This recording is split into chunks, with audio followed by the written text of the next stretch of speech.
Hello प्यारे विद्यार्थियों, बहुत बहुत स्वागत है आप सभी लोगों का। डियर स्टूडेंट, एसएससी सीजीएल 2023 का एग्जामिनेशन बहुत नज़दीक है और अभी से आपको जानना है कि किस तरीके से आप अपने मॉक में जो है वो इम्प्रूव कर सकते हैं। मॉक को किस तरीके से आपको मॉक को देना है, क्या क्या चीज़ें आप अपने चेंज कर सकते हैं ताकि आपके जो नंबर हैं वो बहुत अच्छे बनने लगें।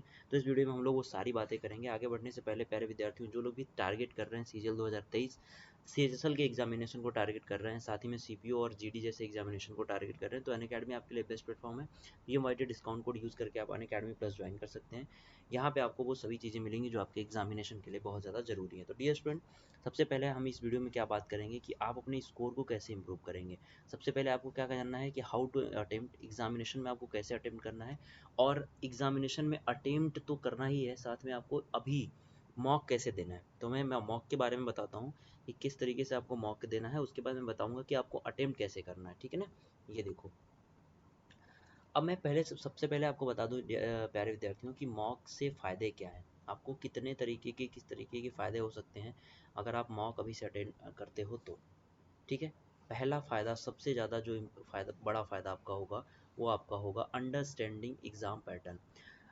आपकी जो अंडरस्टैंडिंग है वो डेवलप होगी। जैसे मैं अगर आपसे ये कह रहा हूँ कि आप अभी एक मॉक दीजिए, उस मॉक में आपके 100 क्वेश्चन आपसे पूछे जाएंगे। उन 100 क्वेश्चन में सपोज दैट क्वांट के आपके जो 25 क्वेश्चन आएंगे बच्चे, उनमें से कहाँ से, जैसे प्रॉफिट एंड लॉस से क्वेश्चन बन रहा है, एवरेज से क्वेश्चन बन रहा है, आपका मेंसुरेशन से क्वेश्चन बन रहा है। तो जब आप मॉक लगाओगे तो आपको ये पता चलेगा कि मैक्सिमम जो नंबर ऑफ क्वेश्चन है वो किस आपके चैप्टर से बन रहे हैं।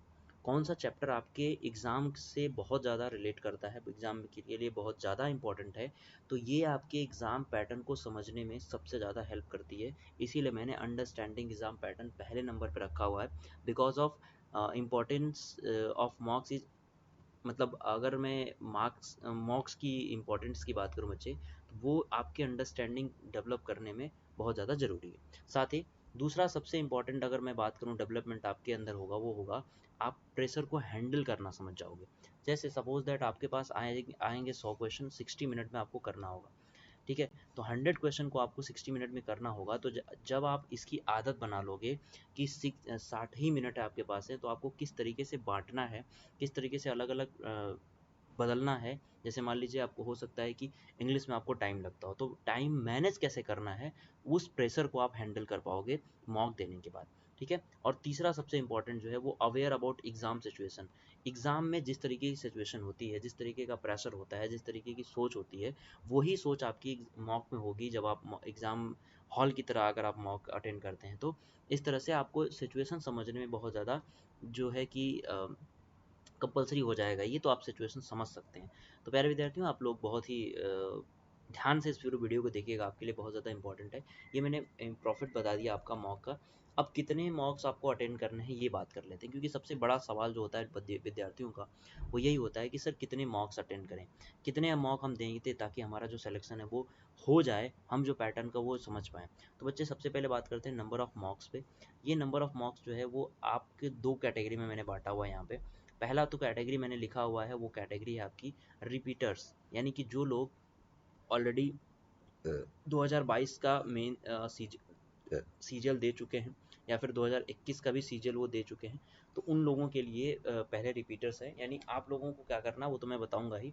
हम लोग पहले बात करेंगे बिगनर्स की, जो शुरुआत कर रहे हैं। इस बार पहला अटेम्प्ट है और इस बार पहले ही अटेम्प्ट में आपको अपने सिलेक्शन की ओर बढ़ना है, सिलेक्शन में आपकी दावेदारी मजबूत करनी है। तो प्यारे विद्यार्थियों, अभी से आपको 2 मॉक देने हैं। ठीक है ना, 2 क्या 3 कर लो इसको, 3 मॉक देने हैं। साथ ही आपको प्रीवियस ईयर की क्वेश्चन की प्रैक्टिस करनी है। आपको बताइए कहाँ से करनी है। ये करनी है किरण पब्लिकेशन की किताब जो है वो आपके लिए सबसे बेस्ट है, इससे आप कर सकते हो। इसमें बहुत सारा क्वेश्चन दिया हुआ है। तो प्रीवियस ईयर क्वेश्चन की प्रैक्टिस करनी है। 3 मॉक के साथ साथ आपको प्रीवियस ईयर क्वेश्चन की प्रैक्टिस करनी है। 2 तो आप डेफिनेटली देना है, 2 में कोई भी शंका नहीं है। आपको डेली बेसिस पे 2 मॉक देने हैं।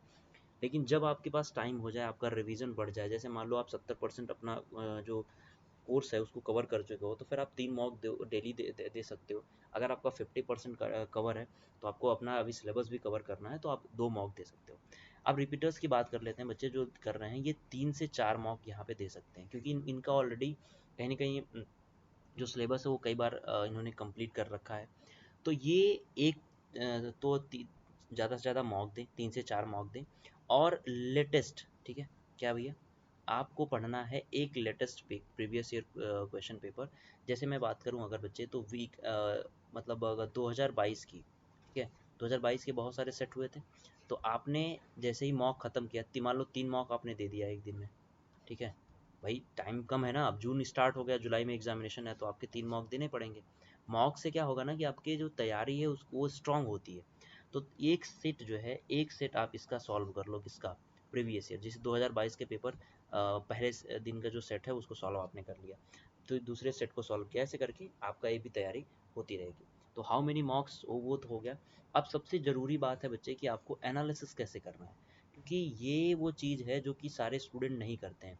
वो केवल ये जानते हैं कि भाई हमें क्या करना है, हमें मॉक देना है, 3 हमने मॉक, सर ने कहा था 3 मॉक दे दो, तो हमने 3 मॉक दे दिया, फिर हमारा सिलेक्शन हो जाएगा। तो बच्चे ऐसा बिल्कुल भी नहीं है, जब तक आप मॉक का एनालिसिस नहीं करोगे आपके लिए चीज़ें नहीं बदलेंगी। सबसे ज़रूरी यही होता है कि आप एनालिसिस करो मॉक का, जिसमें आपका प्रीवियस ईयर क्वेश्चन जो आया हुआ है, मान लीजिए आप कोई मॉक दे रहे हो जिसमें प्रीवियस ईयर क्वेश्चन आया हो, तो उसको एक एक कॉपी पे नोट कर लो कि ये प्रीवियस ईयर क्वेश्चन इस मॉक में पूछा गया। या फिर मान लो आप, ये प्रीवियस ईयर क्वेश्चन का मतलब क्या है, ये प्रीवियस मॉक क्वेश्चन भी लिख सकते हो इसको, प्रीवियस मॉक क्वेश्चन।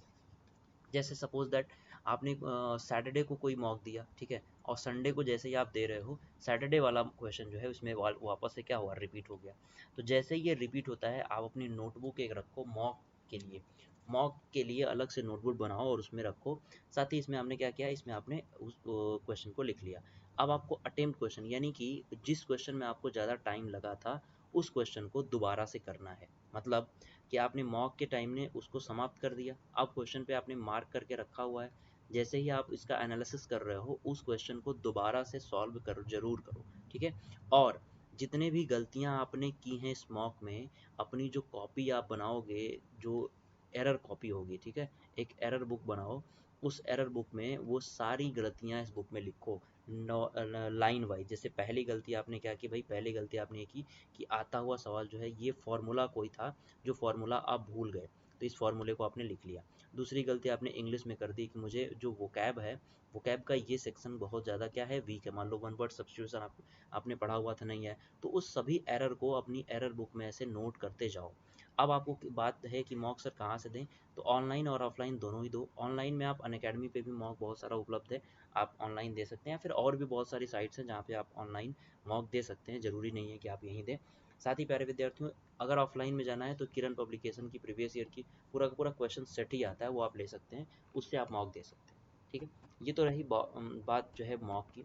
अब हमने कहा था कि अटेम्प्ट कैसे करना है। देखो बच्चे, सबसे पहले आपको 4 भागों में वीडियो डिवाइड कर लेना है। रीजनिंग और क्वांट को आपको 35 से 40 मिनट देना है, जिसका अच्छी तैयारी वो 35 मिनट में निपटा दे, जिसकी अच्छी थोड़ी तैयारी नहीं है उस 40 मिनट से ज़्यादा नहीं देना आपको। अगर मैं बात करूँ जनरल अवेयरनेस और इंग्लिश की, तो इसमें आपको देना है 20 से 25 मिनट। आपको जो 30 से जो आपने क्वेश्चन रिव्यू किया है, देखो इसमें रिव्यू मत डालना, इंग्लिश और जीए में रिव्यू मत डालना, क्योंकि एक बार ही पढ़ के आपको पता चल जाता है कि आपको आएगा कि नहीं आएगा। इंग्लिश में आप कर सकते हो, लेकिन जीए में रिव्यू आप नहीं कर सकते, क्योंकि ये क्वेश्चन स्पष्ट होता है कि अगर आपको आ रहा है तो ठीक, नहीं आ रहा तो फिर आगे बढ़ेंगे।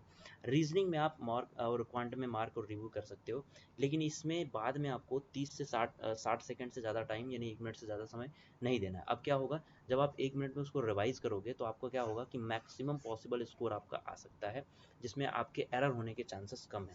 अब आपको क्या होगा, आपको टफ सेक्शन का पता चलेगा कि कौन सा सेक्शन जो है वो टफ रहा था, जब दोबारा से आप रिवीजन करोगे, दोबारा से आप उसे 30 सेकंड या फिर 60 सेकंड का एक बार रिवाइज मारोगे।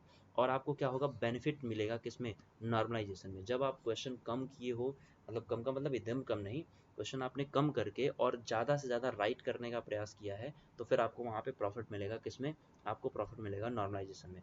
जैसे मान लो सपोज दैट आपका 120 नंबर बन रहा है और पेपर का जो लेवल रहा है वो पर्टिकुलर लेवल जो है वो टफ रहा है, पेपर का थोड़ा सा टफ लेवल का पेपर पूछा गया है और आपने क्या है 120 नंबर आपके बन रहे हैं, तो नॉर्मलाइजेशन में अगर आपने एक्यूरेट आंसर किया है तो मैक्सिमम आपके जो चांसेस हैं वो आपके होंगे कि 10 से 12 नंबर आपके यहाँ से बढ़ जाएं, तो फिर आप क्या पहुँच जाओगे कहाँ पे, आप पहुँच जाओगे अपने टारगेट के पास। तो बच्चे, आप टारगेट अपना रखो 2023 सीजीएल के लिए 140 प्लस का, सीजीएल प्री के लिए 140 प्लस का टारगेट आप रखो और अपनी तैयारी करते रहो। बाकी आपकी तैयारी में कोई भी हेल्प चाहिए तो अनअकैडमी प्लस ज्वाइन करके CHSL की तैयारी कर सकते हो, CPO की तैयारी कर सकते हो, साथ ही 2023 SSC के सभी एग्जामिनेशन की तैयारी आप कर सकते हैं। यहाँ पे आपको PDF दिया जाएगा, नोट्स, जो कि आप रिवीजन के लिए बहुत अच्छा साधन है आपका। So thank you so much dear student, bye bye, good night.